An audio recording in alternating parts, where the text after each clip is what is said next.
ইতিহাসের কিছু ঘটনা সময়ের গণ্ডি পেরিয়ে চিরকাল বেঁচে থাকে। তেমনই এক হৃদয় বিদারক কিন্তু অনুপ্রেরণাময় অধ্যায় হল কারবালার যুদ্ধ। 680 খ্রিস্টাব্দে মুয়াবিয়া নবীর দৌহিত্র হুসাইনের পরিবর্তে নিজ পুত্র ইয়াজিদকে উত্তরাধিকারী মনোনীত করেন।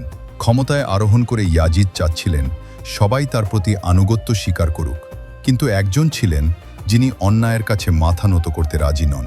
তিনি হলেন নবী মুহাম্মদ সাল্লাল্লাহু আলাইহি ওয়াসাল্লামের প্রিয় নাতি ইমাম হুসাইন। ইমাম হুসাইন রাদিয়াল্লাহু আনহু বুঝতে পেরেছিলেন এটি শুধু ক্ষমতার লড়াই নয়, এটি ন্যায় ও অন্যায়ের প্রশ্ন। তাই তিনি ইয়াজিদের বায়াত প্রত্যাখ্যান করেন। কুফার মানুষ তাকে সমর্থনের প্রতিশ্রুতি দেয়। তাদের ডাকে সাড়া দিয়ে ইমাম হুসাইন রাদিয়াল্লাহু আনহু মদিনা ছেড়ে যাত্রা শুরু করেন। তার সাথে ছিলেন পরিবার পরিজন, নারী ও শিশুসহ অল্প কিছু বিশ্বস্ত সঙ্গী। কিন্তু বাস্তবতা ছিল ভিন্ন। কুফার লোকেরা তৎকালীন কুফার গভর্নর ওবায়দুল্লাহ বিন জিয়াদের ভয়ে হুসাইনের প্রতি তাদের সমর্থন প্রত্যাহার করে। পথিমধ্যে কারবালার প্রান্তরে তাকে ঘিরে ফেলে ইয়াজিদের বিশাল বাহিনী। এক পাশে মাত্র ৭২ জন, অন্য পাশে হাজার হাজার সৈন্য। ইমাম হুসাইন রাদিয়াল্লাহু আনহুয়ের শিবিরে পানি সরবরাহ বন্ধ করে দেওয়া হয়।